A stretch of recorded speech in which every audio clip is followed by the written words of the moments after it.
Anna se tenait à la fenêtre de l'appartement, que tout le monde, ce matin encore, considérait comme la quasi-propriété d'Igor. Elle regardait les travaux de rénovation, qui, en effet, s'avéraient magnifiques. Des murs clairs, de nouveaux meubles, un carrelage impeccable dans la salle de bain, un sol stratifié en chêne chaleureux, des tons apaisants, et une lumière douce au-dessus du coin repas. Chaque centimètre de cet espace était imprégné de son travail, de son argent, de ses soirées sans sommeil, et de cette croyance naïve qu'après les travaux, une toute autre vie commencerait pour elle et son mari. 3 mois plus tôt, elle avait retiré presque toutes ses économies de son compte. 28 000 €, c'était le résultat de 5 années de privation, de petits boulots, de renoncement aux vacances, aux nouveaux vêtements, et à tout ce que les autres femmes s'autorisaient, sans la moindre culpabilité. Anna n'économisait pas seulement pour faire des travaux, elle économisait pour ressentir la chaleur d'un foyer. Elle voulait un endroit où l'on a envie de rentrer après le travail, une cuisine, où l'on peut boire du thé en silence, une chambre, sans cette vieille armoire grinçante et ce papier peint défraîchi, pour une vie, enfin, où ses efforts seraient remarqués. Lorsqu'elle avait montré son relevé bancaire à Igor, ses yeux s'étaient illuminés si vite, que sur le moment, cela lui avait semblé être de la joie. Il l'avait serrée dans ses bras, l'avait embrassée sur le sommet de la tête, et avait ri de ce rire doux, avec lequel il savait autrefois la désarmer. « Mon soleil, tu es sérieuse ?» Il l'avait serrée plus fort contre lui.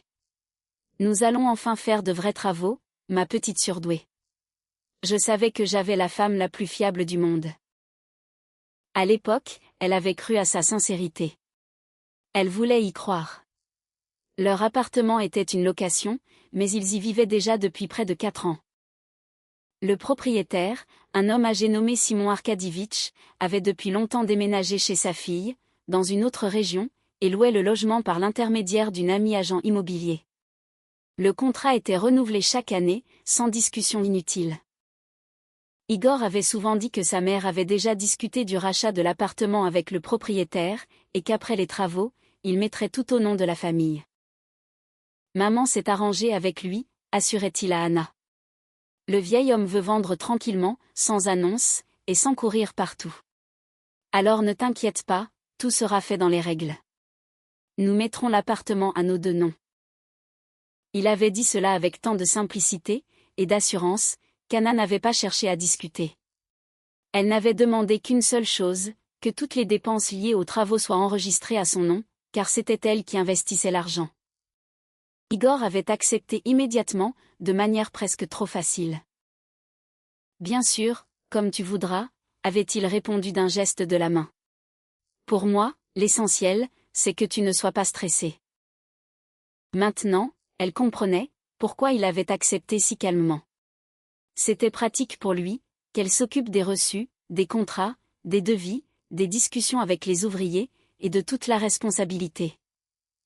Il n'avait pas l'intention de protéger son investissement à elle, il comptait simplement en profiter. Valentina Petrovna était apparue sur le pas de la porte, le lendemain du jour où Anna avait parlé de l'argent. Elle était entrée dans l'appartement, avec l'attitude d'une propriétaire, avait inspecté le vieux papier peint, le lino usé du couloir, le rebord de fenêtre écaillé, et avait pincé les lèvres, comme si tout cela était une insulte personnelle à sa dignité. « Mon petit Igor, tu vas enfin t'occuper de cette ruine, » avait-elle dit, en passant ostensiblement son doigt sur le rebord de la fenêtre. « Je suis fatiguée d'avoir honte, quand mes amis me demandent, dans quelles conditions vit mon fils. » Anna, à ce moment-là, avait gardé le silence. Elle se taisait toujours, quand sa belle-mère commençait ses tirades. Igor l'y avait habituée, dès les premiers mois de leur mariage. « Ne contredis pas maman, n'y fais pas attention. Elle s'inquiète, c'est tout. C'est son caractère. C'est difficile pour elle, de s'habituer au fait que son fils a maintenant sa propre famille. » S'inquiéter. Quel mot bien pratique, pour justifier le contrôle, les humiliations, et l'ingérence permanente. Les travaux avaient commencé à la mi-mars, mais pas aussi vite, que l'aurait souhaité Valentina Petrovna. Les 2 premières semaines avaient été consacrées au devis, au choix des matériaux, et aux discussions avec le chef de chantier. Anna vérifiait personnellement chaque petit détail. Le soir, elle passait des heures sur les forums de bricolage, lisait les avis, comparait les prix, demandait des réductions, et négociait avec les fournisseurs, car elle savait très bien que si elle se trompait, il n'y aurait plus d'argent pour réparer les erreurs. Elle ne voulait pas d'un luxe tape à Alexandra-Vleuil. Elle voulait des travaux de qualité, lumineux et honnêtes, qui dureraient des années. Pendant ce temps, Igor se comportait comme si tout ce qui se passait ne le concernait presque pas. Il rentrait du travail, jetait ses clés sur la commode, jetait un coup d'œil dans le salon, hochait la tête aux questions d'Anna, et s'installait devant son ordinateur. « Regarde ce carrelage, s'il te plaît, demandait-elle. Ton avis est important pour moi. Anna, tu t'y connais mieux que moi, répondait-il, sans quitter l'écran des yeux. Je fais confiance à ton goût. Mais c'est notre logement à tous les deux. Justement. Fais en sorte que ça te plaise. Je donnerai mon avis sur le résultat final. À l'époque, ces mots lui semblaient témoigner d'une simple indifférence. Plus tard, elle avait compris qu'il ne s'agissait pas d'indifférence, mais d'un calcul très précis. Il ne voulait laisser aucune trace de sa participation, il ne voulait signer aucun contrat, transférer aucun fonds, ni se disputer avec les ouvriers. Il fallait qu'Anna s'investisse totalement, pour s'entendre dire plus tard qu'elle ne devait remercier personne d'autre que la famille de son mari. Valentina Petrovna, au contraire, passait très régulièrement. Elle arrivait sans prévenir, ouvrait la porte avec sa propre clé, qu'Igor lui avait donnée un jour au cas où, et commençait son inspection. Elle critiquait la couleur des murs, faisait la grimace devant le prix de la plomberie, et expliquait au chef de chantier comment poser correctement le carrelage, alors qu'elle savait à peine faire la différence entre un après et un enduit. C'est trop clair, disait-elle, en examinant les échantillons de peinture. Dans une semaine, tout sera sale. Tu n'as jamais eu beaucoup de goût, Anna. Ce sont des peintures lavables, expliquait Anna calmement. On peut les nettoyer. Ne fais pas ta savante. Je visitais déjà des appartements quand tu étais encore sur les bancs de l'école. Les ouvriers échangeaient des regards avec Anna, et continuaient à travailler, exactement comme prévu dans le projet. Le contrat était à son nom, c'était elle qui payait. C'était elle qui validait toutes les décisions, et cela lui donnait un point d'appui discret, presque invisible. Mais la véritable prise de conscience n'est pas venue, à cause du papier peint, ou des reproches de sa belle-mère. Elle est survenue par hasard. 3 semaines après le début des travaux, Anna a reçu un appel d'Elena, l'agent immobilier, par qui ils avaient loué cet appartement. La femme parlait avec prudence, comme si elle savait d'avance que la conversation serait désagréable. « Anna, pardonnez-moi de vous déranger », avait-elle commencé. « Pouvez-vous parler en ce moment ?» Anna se trouvait justement devant un magasin de bricolage, vérifiant sa liste d'achats. « Oui, bien sûr, il s'est passé quelque chose. » « Je ne sais pas, comment vous le dire. Valentina Petrovna m'a contacté hier. Elle voulait clarifier les conditions pour racheter l'appartement à Simon Arkadievitch. Elle m'a dit que les travaux étaient presque entièrement financés par son fils, et que vous l'aidiez simplement pour l'organisation. Au début, je n'y ai pas prêté attention, mais j'ai vu ensuite que tous les contrats liés aux travaux étaient à votre nom. J'ai trouvé cela étrange.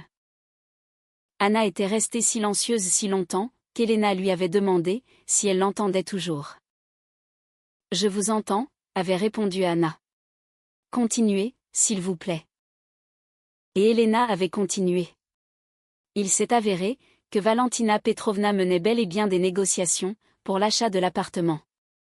Elle avait promis au propriétaire une conclusion rapide de la transaction, affirmant que l'argent serait prêt une fois les travaux terminés. Elle insistait fortement pour que tout soit mis au nom d'Igor. Dans l'un des messages que Valentina Petrovna avait envoyé par erreur à Elena, au lieu d'une autre amie, il y avait une phrase qui avait glacé le sang d'Anna. « Laisse-la investir pour l'instant, de toute façon, nous lui expliquerons plus tard qu'elle n'est personne ici. L'important, c'est de faire les travaux à ses frais, mais c'est Igor qui sera le propriétaire. » Elena n'avait pas résumé le message avec ses propres mots.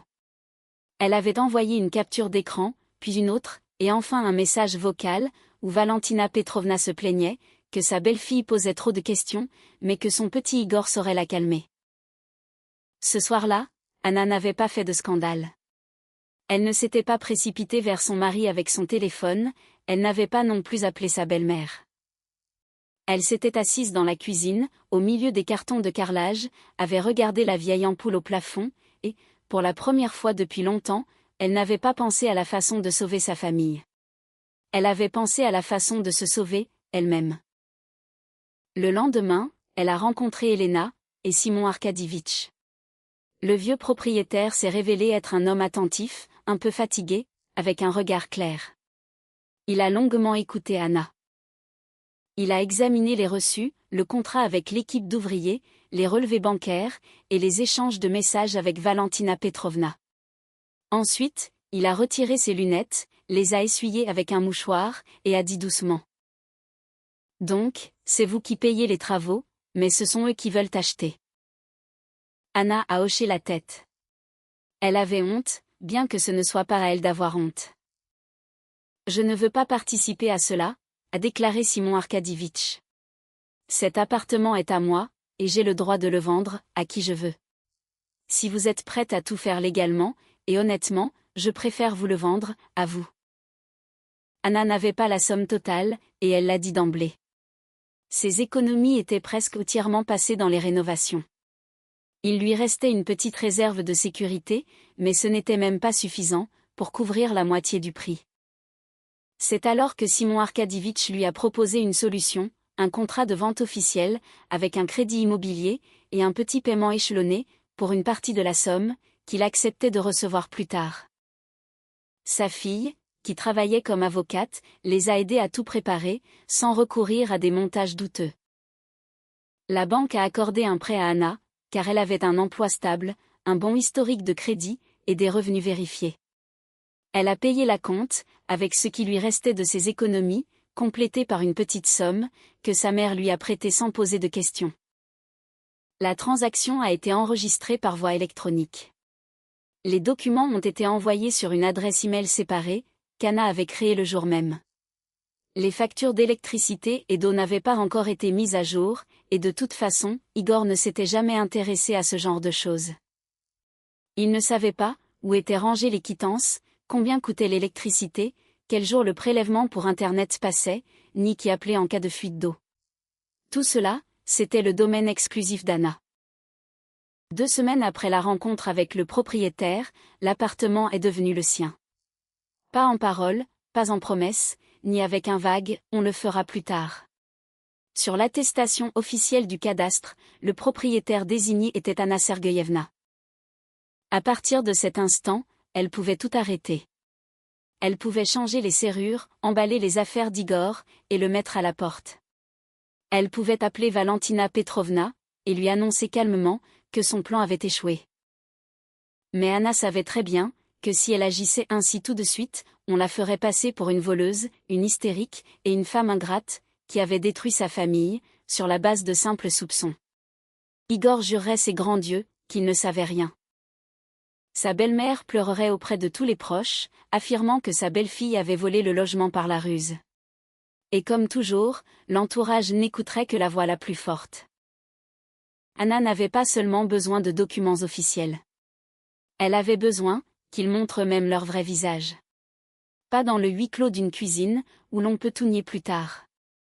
Pas dans des messages privés, qu'il est si facile de qualifier de faux. Mais en public, devant ses mêmes parents, amis et voisins, auprès desquels Valentina Petrovna aimait en jouer le rôle de la mère attentionnée et dévouée. Alors, Anna a gardé le silence.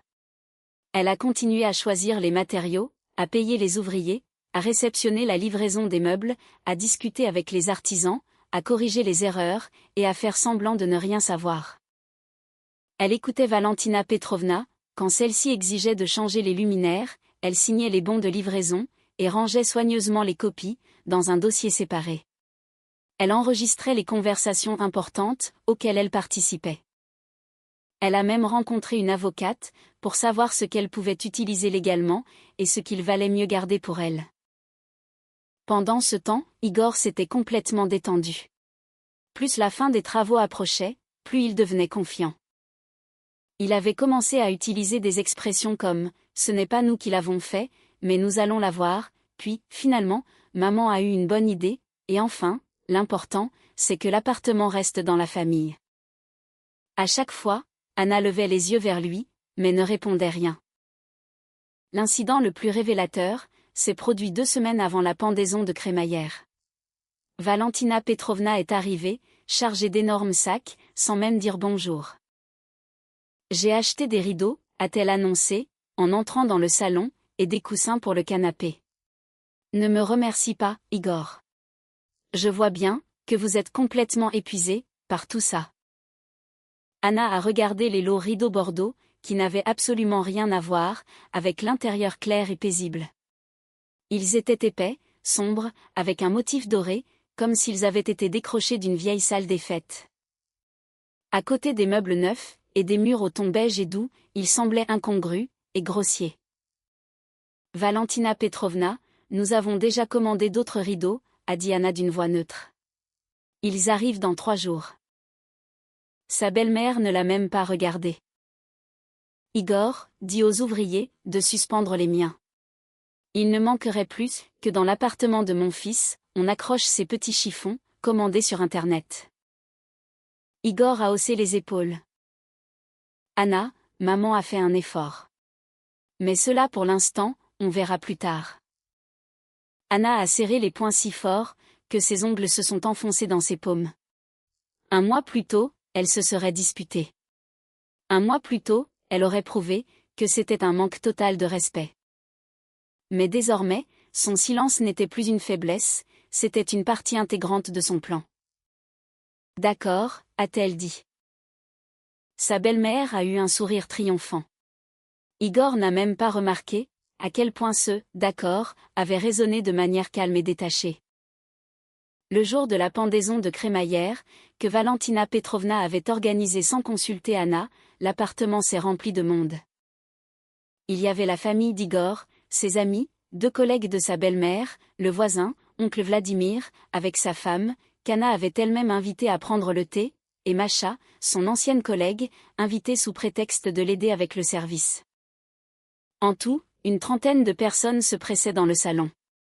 Ils admiraient les travaux, buvaient du champagne, et scrutaient l'appartement, comme s'il assistait à l'exposition des grandes réalisations de Valentina Petrovna. « Valentina, tu es formidable », gazouillait une femme ronde, vêtue d'une robe framboise, en ajustant son collier. « Tu as enfin pris soin de ton fils, comme il se doit. C'est le jour et la nuit. » Oh, vous savez, Lucie, souriait modestement Valentina Petrovna, mais ses yeux brillaient de fierté. Je ne pouvais plus supporter de voir comment mon petit Igor vivait dans ce. Enfin, vous comprenez. J'ai dû prendre les choses en main. On sent bien la touche de la maîtresse de maison, a ajouté une autre femme. Tout est fait avec tellement de goût. Anna se tenait dans la cuisine, coupait les salades, et écoutait ces conversations. Personne n'a demandé d'où venait l'argent. Personne ne s'est demandé qui avait passé 3 mois à choisir les matériaux, à négocier avec les artisans, à réceptionner les livraisons, et à passer ses nuits à calculer le budget restant. Elle était invisible, à sa propre fête, dans un appartement qui lui appartenait déjà entièrement. Mais cela, seules 4 personnes le savaient, elle, le propriétaire, l'agent immobilier, et son avocate. Anna, apporte les salades, a crié Igor depuis le salon. Pas de « mon soleil », ni de « mon amour », pas même un simple « s'il te plaît, aide-moi ». Juste « Anna », prononcé sur ce ton sec, que l'on réserve à quelqu'un dont le seul devoir est de servir. Elle a apporté les assiettes et les a disposées sur la table. Les invités se sont servis, tout en continuant à faire l'éloge des travaux, et à remercier Valentina Petrovna pour son dévouement envers la famille. La belle-mère rayonnait. Igor se tenait à côté d'elle, satisfait et détendu, comme si tout ce qui se passait relevait de l'ordre naturel des choses. Anna a posé la dernière assiette, s'est essuyé les mains sur un torchon, et a croisé le regard de Masha l'espace d'une seconde. Celle-ci a fait un léger signe de tête. Le voisin, oncle Vladimir, l'observait également avec attention. Ces derniers mois, il avait vu à maintes reprises comment Anna portait seule les cartons, accueillait les ouvriers, et rentrait chez elle, les bras chargés de matériel de bricolage. Il en savait beaucoup plus que ne l'imaginait Valentina Petrovna. Lorsque le brouhaha dans la pièce s'est un peu calmé, la belle-mère s'est levée de son fauteuil et a fait tinter sa cuillère contre son verre. Les conversations se sont tues. Chers invités, a commencé Valentina Petrovna, en redressant solennellement les épaules. Je voudrais dire quelques mots. Vous voyez tous, quels magnifiques travaux nous avons réalisés. Ce n'était pas facile, bien sûr. Tant de stress. Tant de soucis, mais je ne pouvais pas faire autrement. Maintenant, mon fils a enfin un véritable appartement, où il n'a pas honte de recevoir du monde. Les invités ont murmuré leur approbation. Quelqu'un a applaudi. Tante Lucie a déclaré d'une voix forte qu'une mère sait toujours ce qui est le mieux pour son fils. Valentina Petrovna hochait la tête, acceptant les compliments, comme s'ils lui étaient dus. Anna a senti que quelque chose, à l'intérieur d'elle, venait de se briser doucement, mais définitivement. Ce n'était pas sa patience, elle s'était épuisée bien avant. Ce n'était pas l'amour, il n'en restait depuis longtemps qu'une simple habitude. C'était le tout dernier fil de ses regrets, qui venait de rompre. Jusqu'à cette minute, elle pensait encore que, peut-être, Igor arrêterait sa mère. Qu'il dirait au moins, c'est Anna qui a payé les travaux, c'est elle qui a tout organisé. Tout le mérite lui revient, non pas par un grand sens de la justice, mais simplement, par décence humaine élémentaire. Mais Igor n'a pas dit la vérité. Il s'est tenu aux côtés de sa mère, a posé la main sur son épaule, et a acquiescé d'un air satisfait. Ensuite, il s'est tourné vers Anna. Dans son regard, il n'y avait ni gêne, ni gratitude. Il y avait la suffisance d'un homme, qui avait cru un peu trop tôt à sa propre victoire. Toi, Anna, tu serais bien mal placée pour te plaindre, a-t-il lancé d'une voix forte, pour que tout le monde entende. Ce n'est pas toutes les femmes qui, après de tels investissements, sont autorisées à rester vivre, dans un appartement de mon niveau. Apprécie le fait, que nous ayons décidé de régler les choses à l'amiable. Un silence gêné est tombé sur la pièce. Plusieurs invités ont échangé des regards. Masha a lentement posé sa fourchette sur son assiette. Oncle Vladimir a froncé les sourcils. Même tante Lucie a cessé de sourire, comme si elle n'arrivait pas à savoir s'il s'agissait d'une blague. Anna a regardé calmement Igor, et a souri. Ce sourire lui a coûté beaucoup d'efforts, mais elle savait que c'était très exactement les mots qu'elle attendait depuis le matin. Non pas parce qu'elle aimait l'humiliation, non pas parce qu'elle voulait faire une scène dramatique. Elle avait besoin de témoins. Elle avait besoin qu'Igor montre de lui-même, volontairement et devant tout le monde, ce qu'il pensait réellement d'elle. Maintenant, tout pouvait se dérouler, exactement comme prévu. Elle a sorti son téléphone de la poche de son jean, l'a déverrouillé d'un geste, et a ouvert l'application dictaphone. L'enregistrement tournait depuis près de 2 heures. Ce n'était pas un enregistrement clandestin de conversation à travers un mur, mais l'enregistrement d'une soirée, à laquelle elle était elle-même présente.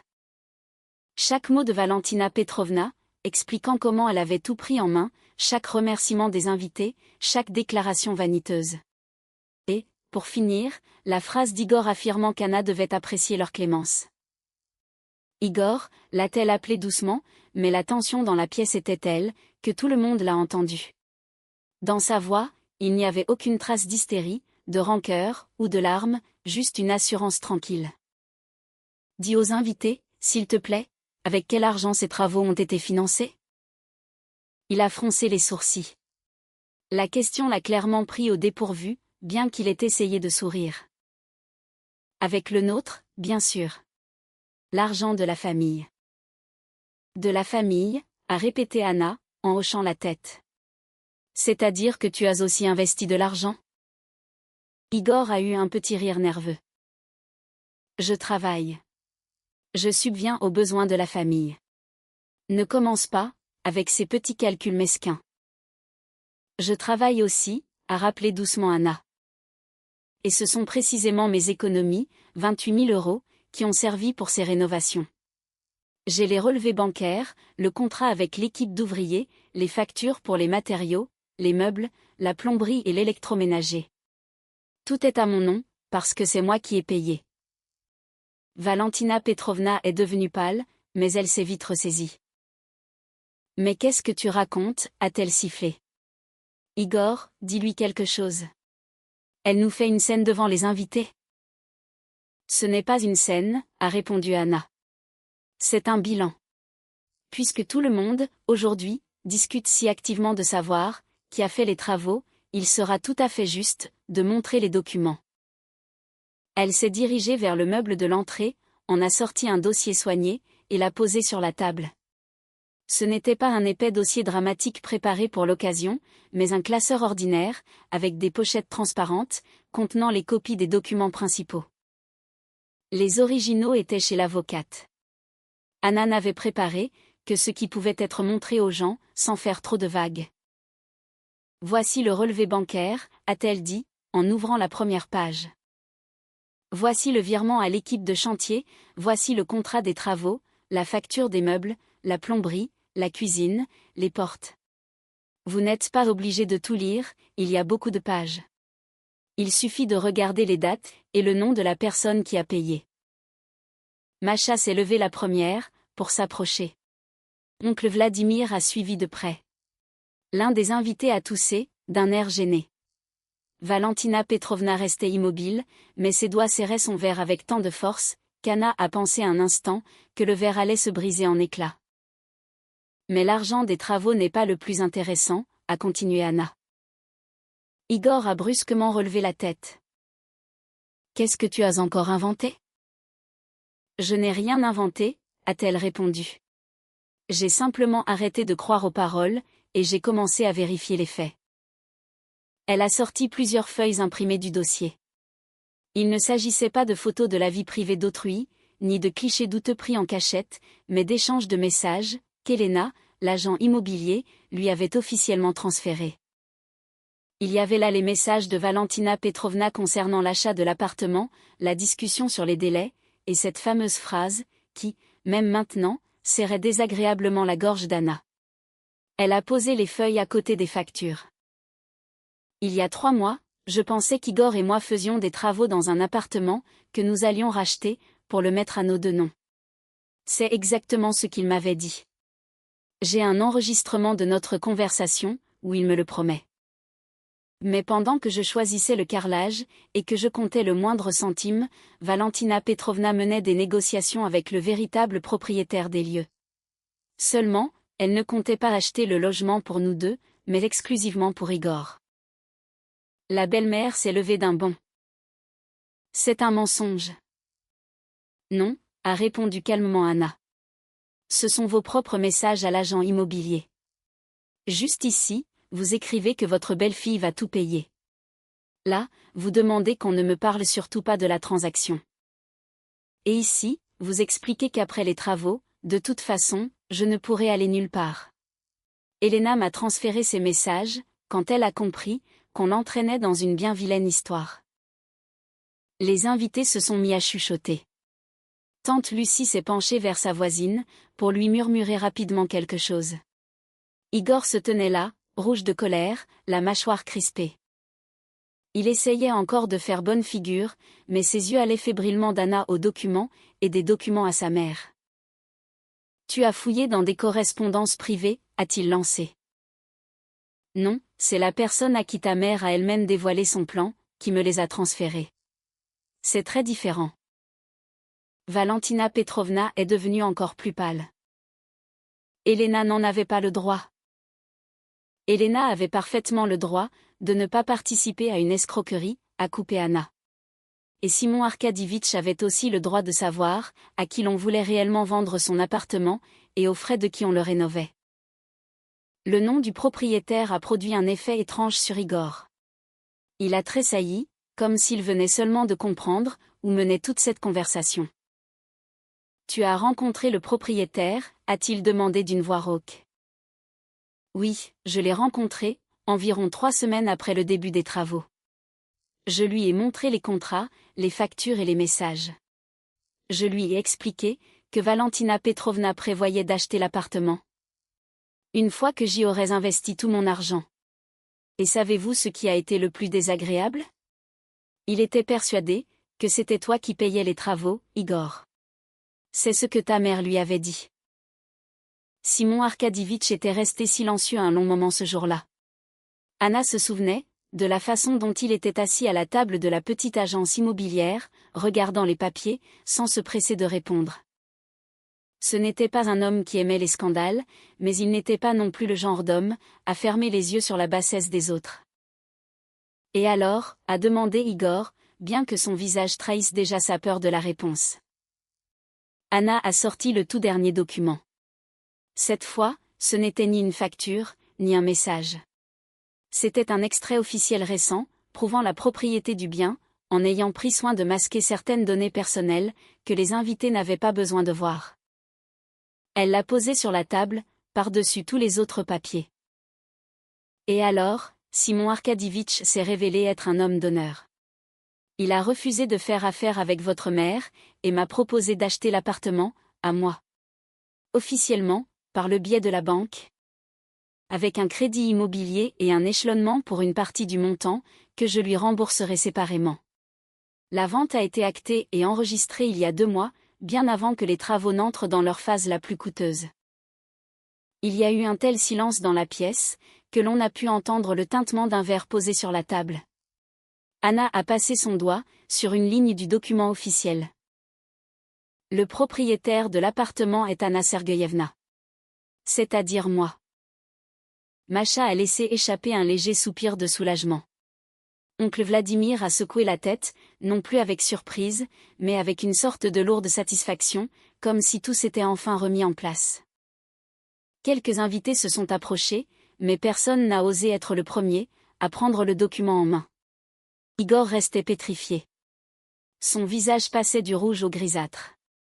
Valentina Petrovna s'est lentement laissée retomber dans son fauteuil. Toute sa prestance solennelle, avec laquelle elle recevait encore des compliments une minute plus tôt, s'était volatilisée. Ce qui veut dire, a dit Anna en balayant la pièce du regard, que ces 2 derniers mois, vous, ma très chère belle famille, avez vécu dans mon appartement. Vous avez donné des ordres aux ouvriers dans mon appartement, vous avez accroché vos rideaux dans mon appartement. Et vous avez discuté de la manière de me mettre à la porte, tout en vous trouvant dans mon propre appartement.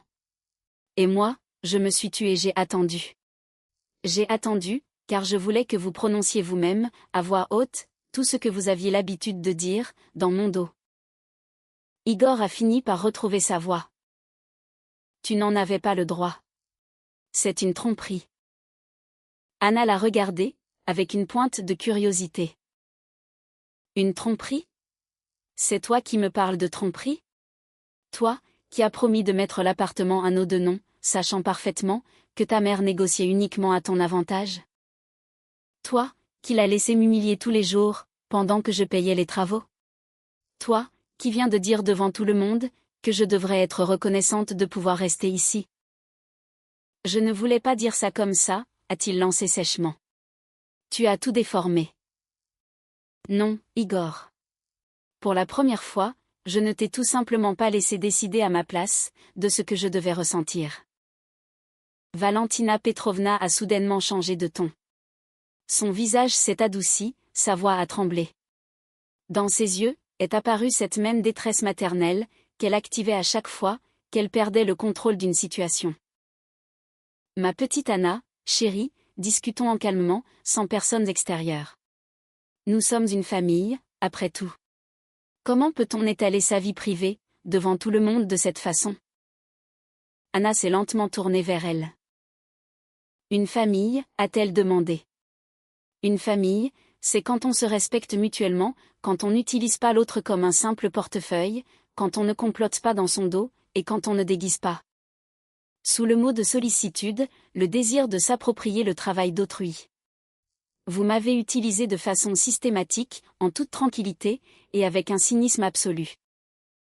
Après ces mots, il y a eu un silence si total dans la pièce, que c'était comme si quelqu'un en avait aspiré tout l'air. Même la musique, qui jouait doucement sur une enceinte posée sur le rebord de la fenêtre, a soudain semblé intruse et déplacée. Les invités ne souriaient plus. Ceux qui, quelques minutes auparavant, encensaient Valentina Petrovna, regardaient maintenant alternativement la belle-mère et les documents posés sur la table, en évitant soigneusement de croiser le regard d'Igor. Valentina Petrovna fut la première à ne plus supporter ce silence. Elle s'est levée brusquement, a ajusté le col de son chemisier, et a tenté de retrouver sa voix d'avant, autoritaire, puissante, celle qui était si familière, à tous ceux qui l'avaient laissé avoir le dernier mot pendant des années. Tout cela peut être falsifié, a-t-elle déclaré, mais ces mots n'avaient plus leur force d'antan. De nos jours, on peut imprimer tellement de choses. Elle a ramené quelques petits papiers, et elle croit que tout le monde va la croire. Anna ne s'est même pas tournée vers elle immédiatement. Elle a soigneusement refermé le dossier contenant les reçus, a rangé son téléphone dans sa poche, et a seulement ensuite posé les yeux sur sa belle-mère. Sans haine, sans aucun triomphe. Avec la fatigue d'une personne, qui a attendu trop longtemps le moment, où elle pourrait enfin cesser de se justifier. C'est précisément pour cela, que les originaux ne sont pas ici, a-t-elle répondu calmement. Ils sont chez mon avocate. Et n'importe qui peut vérifier l'extrait de propriété, en faisant une demande officielle au cadastre. Pas aujourd'hui, bien sûr. Pour aujourd'hui, il suffit de ce que vous avez vous-même déclaré devant tout le monde. Qu'est-ce que j'ai dit? Valentina Petrovna a levé le menton. J'ai dit que je voulais aider mon fils.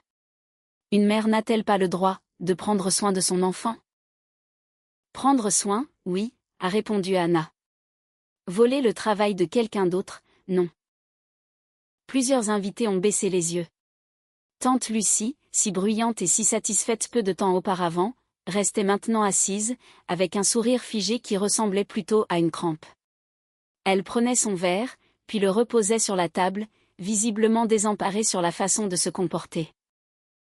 Igor, en revanche, commençait à se réveiller. Son désarroi se transformait rapidement en colère. D'abord, il est resté silencieux, puis il a cherché un coupable, et enfin, il a commencé à mettre la pression. Avec sa voix, avec son regard, avec ses accusations, et ses mots lourds, après lesquels Anna se sentait autrefois si petite et coupable, même quand elle n'avait absolument rien fait de mal. Tu as organisé tout cela exprès, a-t-il dit d'une voix sourde.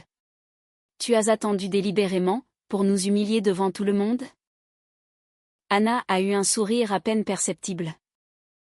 C'est étrange d'entendre cela, de la part de l'homme, qui m'expliquait il y a une minute à peine devant ces mêmes personnes, qu'il me faisait la grâce de me laisser vivre, dans un appartement de son niveau. Ces mots ont fait mouche. Igor a sursauté, comme si elle l'avait frappé avec sa main, et non avec sa voix. Il a fait un pas vers elle, mais oncle Vladimir, qui s'était tu jusque-là, s'est soudainement interposé entre eux. Petit, avec des tempes grisonnantes et un visage fatigué, sa présence silencieuse, à cet instant, s'est avérée suffisamment imposante. Igor, a-t-il dit doucement, n'approche pas. Et vous, qui êtes-vous pour vous en mêler, s'est emporté Igor. Le voisin, a répondu calmement oncle Vladimir. Celui qui, pendant 3 mois, a vu comment Anna a tout géré seule. Celui qui l'a vu parler aux ouvriers, réceptionner le matériel, et porter des cartons, le soir après le travail. Alors ne venez pas nous raconter maintenant, qui a fait quoi ici. Sa femme, une dame discrète et ronde vêtue d'une robe grise, a hoché la tête. C'est vrai, nous avons tout vu, a-t-elle ajouté. Igor n'était presque jamais là, et Valentina Petrovna ne faisait que donner des ordres. Igor s'est retourné brusquement vers Anna. Ça veut dire que tu as aussi monté les voisins contre moi? Je n'ai monté personne contre personne, a-t-elle répondu. Les gens ont simplement regardé, avec leurs propres yeux. Macha s'était tenue près de la table tout ce temps, en gardant le silence. Mais lorsqu'Igor a commencé à parler de complot, elle n'a plus tenu. Igor, ça suffit, a-t-elle dit. Ça devient ridicule. Tu viens juste d'humilier ta femme devant tout le monde, et maintenant tu fais semblant d'être la victime d'un coup monté. Personne ne t'a forcé à dire ce que tu as dit. Il l'a regardé, comme s'il venait seulement de se souvenir de sa présence. Et toi, qui t'a invité, d'abord? Anna, a répondu Macha calmement. Et il s'avère que ce n'était pas pour rien. Valentina Petrovna a soudainement attrapé son sac, comme si elle s'apprêtait à partir, mais une seconde plus tard, elle a changé d'avis. Partir à cet instant aurait signifié admettre sa défaite. Elle s'est lentement rassise, a pressé un mouchoir contre ses lèvres, et a secoué la tête. Voilà où nous mènent les femmes d'aujourd'hui, a-t-elle dit d'une voix tremblante. Ni respect, ni gratitude. Nous l'avons accepté dans notre famille. Je lui ai confié mes clés. Mon fils a vécu avec elle, il a supporté son caractère, et pendant tout ce temps, dans notre dos, elle s'achetait un appartement. Vous ne m'avez pas confié de clés, Valentina Petrovna, a déclaré Anna. Vous vous êtes octroyé une clé, pour entrer ici sans demander la permission. Vous ne m'avez pas accepté dans votre famille. Vous m'avez toléré aux côtés de votre fils, tant que j'étais une femme commode. Tant que je cuisinais, que je me taisais, que je payais, et que je ne discutais jamais. Et quand mon argent est devenu nécessaire pour les travaux, vous avez décidé que j'étais enfin devenue utile. Comment oses-tu, c'est de nouveau emporter la belle-mère. J'ose, a répondu doucement Anna, parce que nous sommes chez moi. Dans ces 4 petits mots, il y avait bien plus de force, que dans tous les cris de Valentina Petrovna. Anna elle-même ne le ressentait que maintenant. Pendant tout le temps où elle avait préparé les documents, rencontré l'avocate, payé les ouvriers et fait semblant de ne rien comprendre, l'expression « chez moi » lui semblait presque dangereuse, trop grande, trop nouvelle. À présent, elle avait enfin trouvé sa vraie place. Igor l'avait compris, lui aussi. La peur a traversé son visage, mais il s'est empressé de la dissimuler, derrière sa colère habituelle. Très bien, a-t-il dit en hochant lentement la tête. Admettons. Admettons que tu aies mis les papiers à ton nom. Et alors? Tu crois que tu peux simplement me jeter dehors? Nous sommes mariés. Je suis ton mari. Un mari temporaire, a répondu Anna.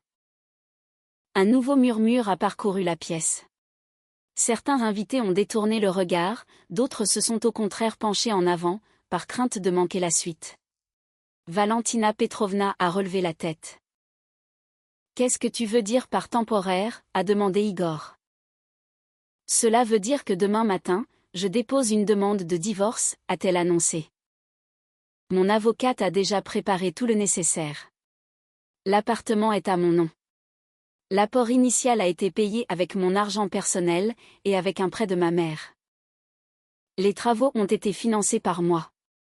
Tous les paiements sont justifiés et prouvés. Si tu veux contester, nous contesterons au tribunal. Mais avec des documents, pas avec des cris. Tu avais décidé ça depuis longtemps, a-t-il demandé. Depuis le jour où j'ai découvert que tu laissais ta mère discuter de la façon dont on me jetterait de cet appartement, une fois les travaux terminés. Je n'ai jamais permis ça. Tu étais au courant, l'a-t-elle interrompu. Et c'est bien suffisant. Il a ouvert la bouche, mais n'a rien dit, car il était trop tard pour nier. Dans les messages de Valentina Petrovna, son prénom apparaissait clairement.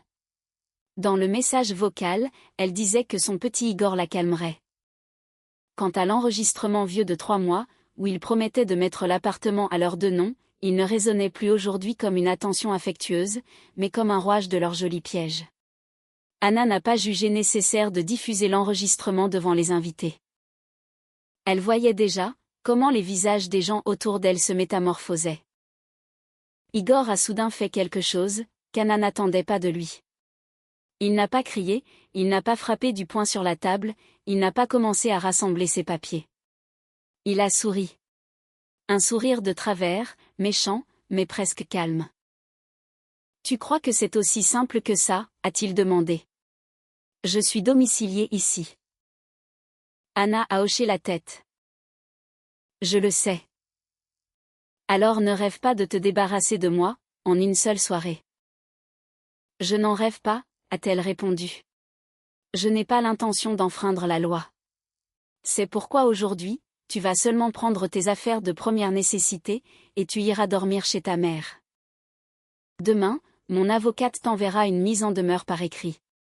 Si tu refuses de changer ta domiciliation volontairement, la question sera réglée par le tribunal. Mais vivre ici, après ce qui s'est passé ce soir, c'est terminé. Valentina Petrovna s'est dressée d'un bond. Pour quelle raison devrait-il partir? C'est sa maison. Non, a répondu Anna. C'est mon appartement. Et après tout ce qui a été prononcé ici, je ne suis plus obligée de rester sous le même toit que lui. Tu n'as pas le droit de jeter ton mari à la rue. Il a une mère. Anna l'a regardé droit dans les yeux. Cette même mère, qui s'inquiétait tant des conditions de vie de son fils? Vous aurez désormais l'occasion de prendre soin de lui personnellement. L'un des invités n'a pas pu se retenir et a eu un petit rire étouffé. Le rire s'est aussitôt arrêté, mais Valentina Petrovna l'avait entendu. Son visage est devenu dur et haineux. Tu vas le regretter, a-t-elle sifflé. Anna a lentement incliné la tête. C'est possible. Mais pas d'avoir dit la vérité aujourd'hui. Tu es devenue bien courageuse, a dit Igor avec haine. On verra combien de temps tu tiendras toute seule, avec ton crédit, tes travaux, et tes dettes. Tu t'es piégée toute seule. Ça fait déjà 3 mois, que je gère tout ça toute seule, a-t-elle rétorqué. C'est juste qu'aujourd'hui, j'ai arrêté de faire semblant du contraire. Masha s'est approchée d'elle, et lui a doucement effleuré le coude. Elle ne l'a pas prise dans ses bras, elle n'a pas essayé de la consoler devant tout le monde. Elle lui a simplement fait comprendre qu'elle était à ses côtés. Les invités n'ont pas commencé à partir immédiatement, mais l'atmosphère dans la pièce avait radicalement changé. Plus personne n'avait envie de prolonger la fête. Les collègues de Valentina Petrovna ont pris congé précipitamment, en évitant son regard. Les proches d'Igor discutaient à voix basse. Quelques personnes s'approchaient d'Anna, et lui disaient d'un air maladroit, « Tiens bon, tu as bien fait. » Nous ne savions pas, mais ce jour-là, elle n'avait besoin ni d'approbation, ni de compassion. Elle avait seulement besoin que la vérité cesse d'être un secret. Tante Lucie s'est attardée près de la porte plus longtemps que les autres. Elle a piétiné d'un pied sur l'autre, puis s'est finalement approchée d'Anna. « Anna, je ne savais vraiment pas, » a-t-elle dit doucement. Valentina racontait une toute autre histoire. « Je comprends, » a répondu Anna. « Je ne sais pas comment les choses vont se passer pour vous, mais tu as bien fait de conserver tous ces documents. » Anna a hoché la tête. Lucie est sortie rapidement, sans même dire au revoir à la belle-mère. Valentina Petrovna l'a remarqué, et son visage s'est assombri de colère. Pour elle, c'était pire que n'importe quel scandale. Pas de cris, pas de menaces, simplement le fait que les gens commençaient à s'éloigner d'elle, sans ce respect dont elle avait l'habitude. 20 minutes plus tard, il ne restait dans l'appartement qu'Anna, Igor, Valentina Petrovna, Masha, ainsi que l'oncle Vladimir et sa femme. Sur la table, s'entassaient les salades entamées, les flûtes de champagne ternies, et les assiettes de nourriture froide. La fête s'était terminée aussi brusquement qu'elle avait commencé. Seulement maintenant, le salon rénové ne ressemblait plus à la vitrine de la fierté d'autrui, mais à un endroit où l'on avait enfin arraché le lourd rideau qui cachait la vérité. « Fais tes affaires, » a dit Anna à Igor. Il l'a regardé, comme s'il n'avait pas immédiatement saisi le sens de ses mots. « Quoi ? » Prends tes documents, ton ordinateur, et des vêtements pour quelques jours. Le reste, tu viendras le chercher plus tard, sur rendez-vous, et en présence de témoins. Je ne veux pas que tu m'accuses ensuite de t'avoir volé quoi que ce soit. Tu es devenue folle ? Non. Je suis devenue prudente. Valentina Petrovna a bondi. Igor n'ira nulle part. C'est sa maison. Tu entends ? Sa maison. Masha a élevé la voix pour la première fois. Valentina Petrovna, ça suffit. Vous en avez déjà dit assez. La belle-mère s'est tournée vers elle, avec une telle fureur, qu'on aurait dit qu'elle n'attendait qu'une nouvelle cible à attaquer. Toi, tais-toi, espèce de soi-disant ami. Vous avez sûrement tout combiné ensemble. Non, a répondu Masha. C'est vous qui avez tout manigancé. Seulement, Anna s'est avérée être bien plus intelligente que vous ne l'aviez prévu. L'oncle Vladimir s'est raclé la gorge. Igor, prépare tes affaires. N'attends pas qu'on doive appeler la police. Cette femme t'a parlé clairement. Ce soir, tu n'es plus le bienvenu ici. Tu viendras récupérer tes affaires, dans les règles. Igor est resté immobile quelques secondes, puis il a tourné les talons, et s'est dirigé vers la chambre. La porte a claqué contre le mur. Depuis la pièce, on entendait le bruit des tiroirs que l'on tire, des coups sourds, et des marmonnements furieux. Valentina Petrovna s'est précipitée à sa suite, mais Anna l'a arrêtée sur le seuil. Vous n'entrerez pas là-dedans. Comment oses-tu me donner des ordres? C'est très simple. C'est ma chambre, et je ne veux pas que vous y mettiez les pieds. La belle-mère a ouvert la bouche pour protester, mais oncle Vladimir a fait un pas en avant. Il n'a rien dit, il s'est juste placé à côté d'elle. Cela a suffi. Valentina Petrovna a reculé, serrant son sac à main si fort, qu'on aurait dit qu'elle voulait l'écraser entre ses doigts. 10 minutes plus tard, Igor est ressorti avec un sac à dos, et un sac de sport. Il a jeté son trousseau de clés sur le sol. Étouffe-toi avec ton appartement. Anna a regardé les clés, puis elle a levé les yeux vers lui. Laisse aussi le deuxième jeu. Je n'en ai pas de deuxième. Si, tu en as un, a-t-elle répliqué. Celui que tu as fait faire pour ta mère, et celui qui se trouve dans ta voiture. Je le sais. Je changerai quand même les serrures demain, mais pour l'instant, laisse-les. Il allait protester, mais Masha tenait déjà son téléphone en main. Igor a compris. Après avoir fouillé dans la poche de sa veste, il a sorti une autre clé, et l'a jetée à côté de la première. Tremblante de rage, Valentina Petrovna a sorti sa propre clé de son sac. Elle l'a posée sur la commode, avec tant de précaution, qu'on aurait cru qu'il ne s'agissait pas d'un simple morceau de métal, mais de la toute dernière part de son pouvoir. Tu as détruit notre famille, a-t-elle lancé. Anna a secoué la tête. Non, j'ai juste cessé d'être commode, pour ceux qui n'ont jamais rien construit en famille. Igor a eu un petit rire sarcastique. On verra bien, si tu feras toujours la maligne dans un mois. Dans un mois, nous aurons notre première audience au tribunal, a répondu Anna. On verra à ce moment-là. Il est sorti, sans dire au revoir. Valentina Petrovna s'est attardée sur le seuil, comme si elle voulait ajouter quelque chose, mais il ne lui restait plus un seul mot, capable de lui rendre sa position passée. Elle s'est contentée de toiser Anna d'un regard chargé de méchanceté et d'impuissance, puis elle a suivi son fils.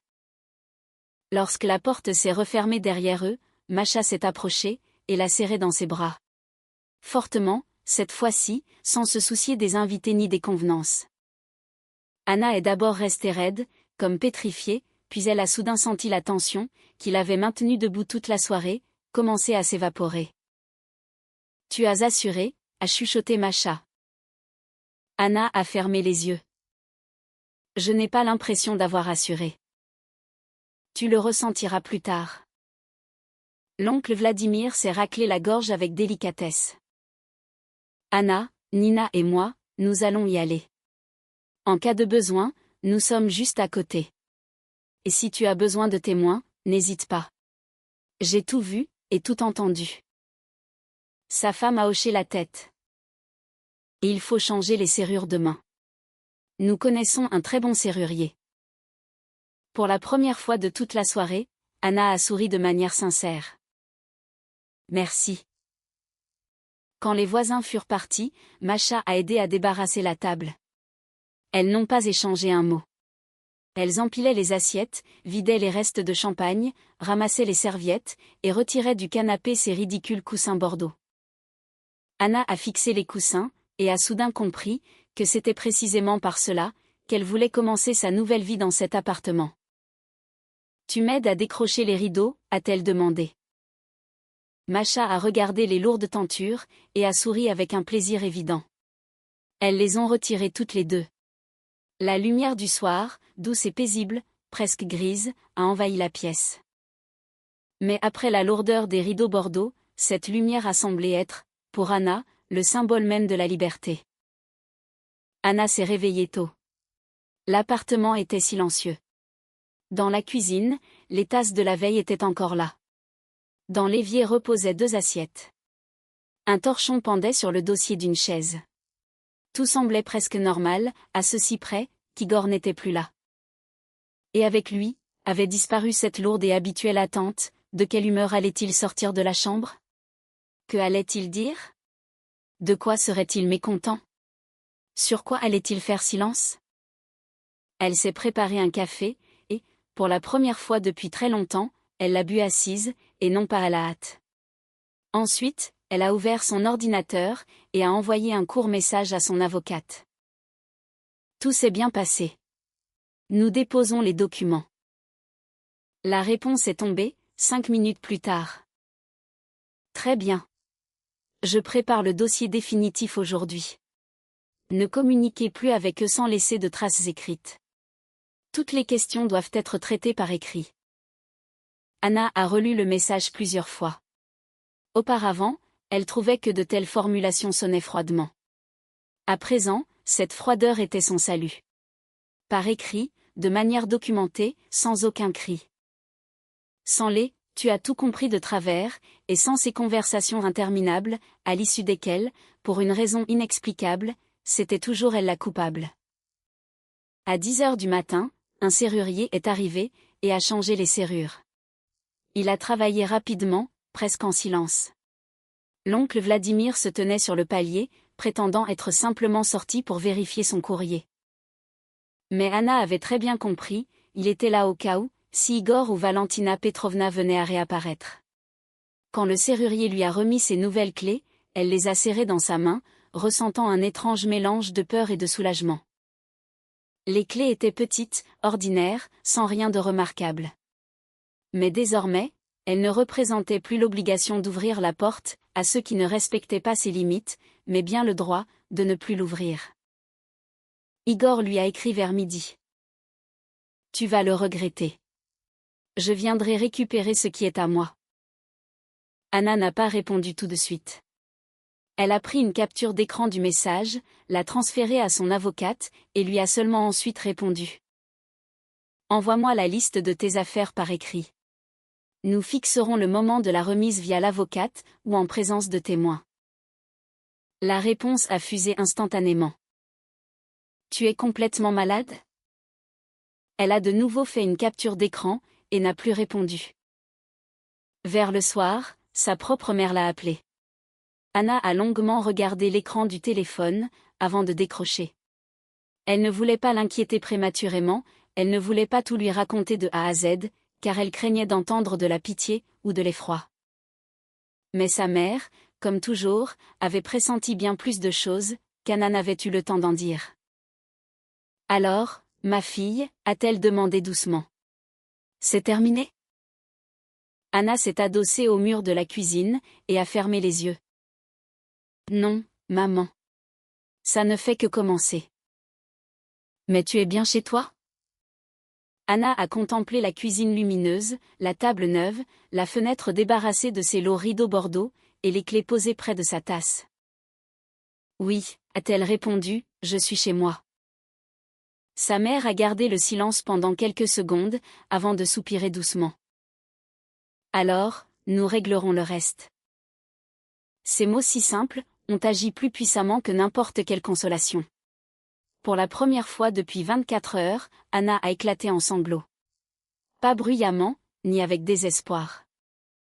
Les larmes ont tout simplement coulé sur son visage, pendant que sa mère restait en ligne, sans exiger la moindre explication. Elle ne disait pas « je t'avais prévenu ». Elle ne demandait pas pourquoi Anna avait supporté cela si longtemps. Elle ne lui conseillait pas de pardonner d'urgence, ni de se venger sur le champ. Elle était juste présente, avec le son de sa respiration au bout du fil. Les semaines qui ont suivi se sont révélées pesantes et interminables. Igor a d'abord proféré des menaces, puis il a essayé de faire pression via la famille. Ensuite, il lui a envoyé un message pour lui dire qu'il était prêt à discuter comme des adultes. Anna a tout transmis à son avocate. Valentina Petrovna appelait depuis des numéros inconnus, envoyait de longs messages, où alternaient les malédictions, les reproches, et de soudaines supplications, pour ne pas gâcher la vie de son fils. Parfois, elle adoptait un ton presque affectueux, écrivant « Ma petite Anna, tu es une fille intelligente. Tu sais bien qu'il ne faut pas brusquer les hommes comme ça. » Anna ne répondait jamais. Un soir, Igor a fini par débarquer. Il a sonné à la porte longuement, avec insistance, puis il a commencé à frapper. Anna se tenait dans l'entrée, et écoutait ce bruit, résonner dans tout l'appartement. Auparavant, elle aurait ouvert par peur du scandale, par sentiment de culpabilité, ou par désir de lisser rapidement les choses. Cette fois, elle a pris son téléphone, et a envoyé un message à l'oncle Vladimir, il est à la porte. Une minute plus tard, on a entendu claquer la porte des voisins sur le palier. Igor, a retenti la voix de l'oncle Vladimir, arrête ton cirque, la caméra du palier filme tout. Les coups ont cessé. Ensuite, Igor a craché quelque chose avec méchanceté, mais Anna n'a pas réussi à distinguer ses mots. Ses pas se sont éloignés, vers l'ascenseur.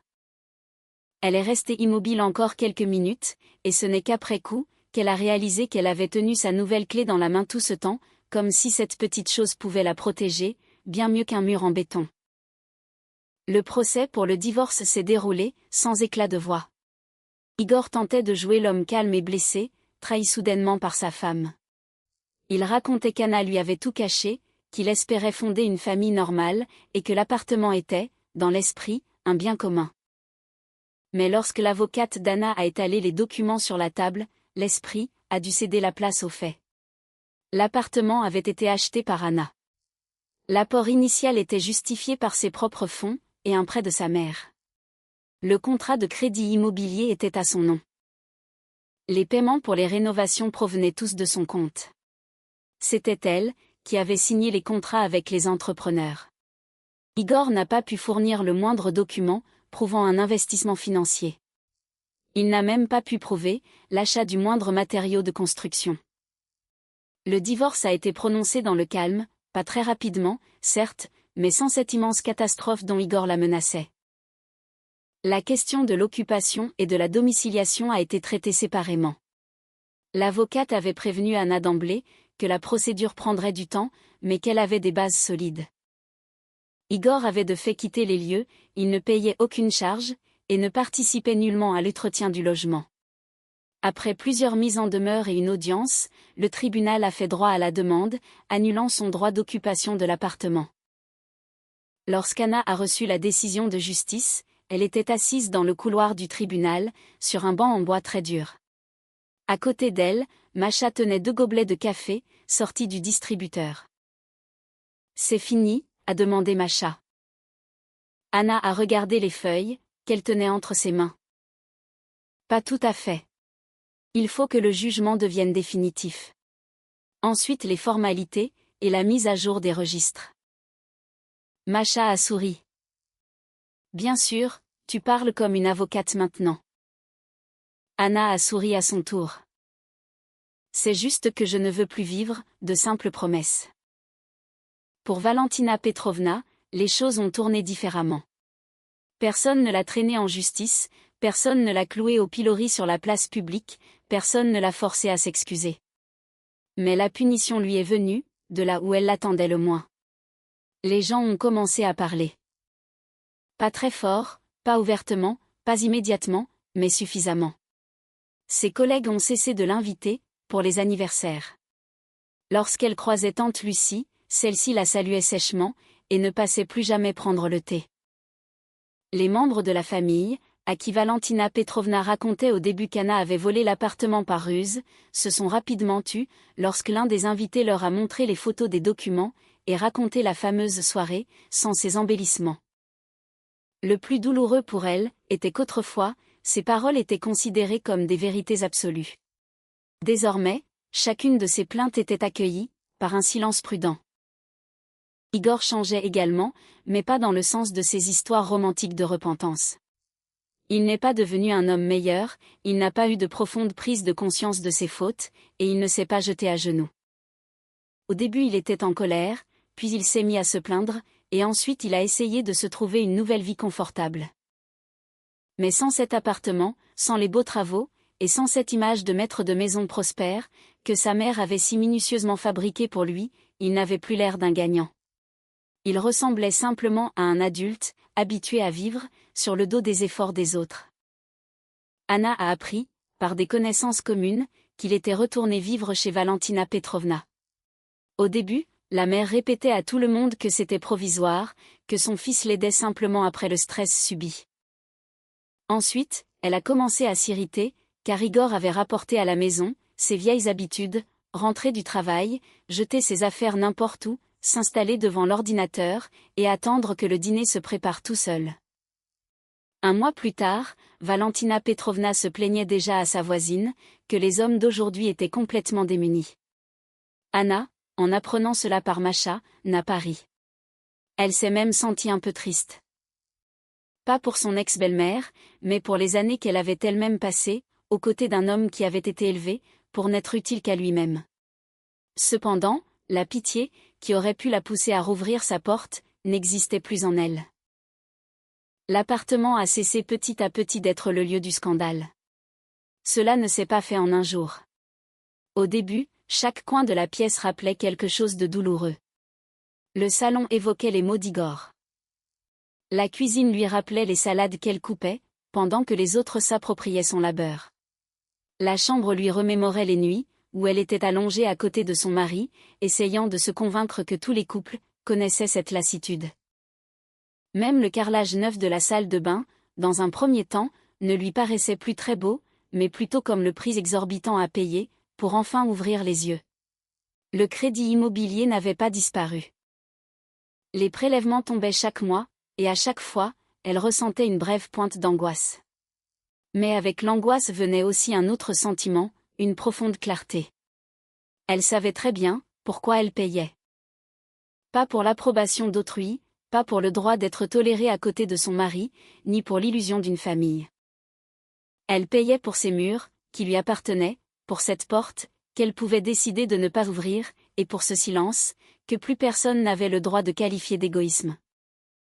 Quelques mois plus tard, Simon Arkadievitch est venu en ville pour affaires, et il est passé chez Anna pour prendre le thé.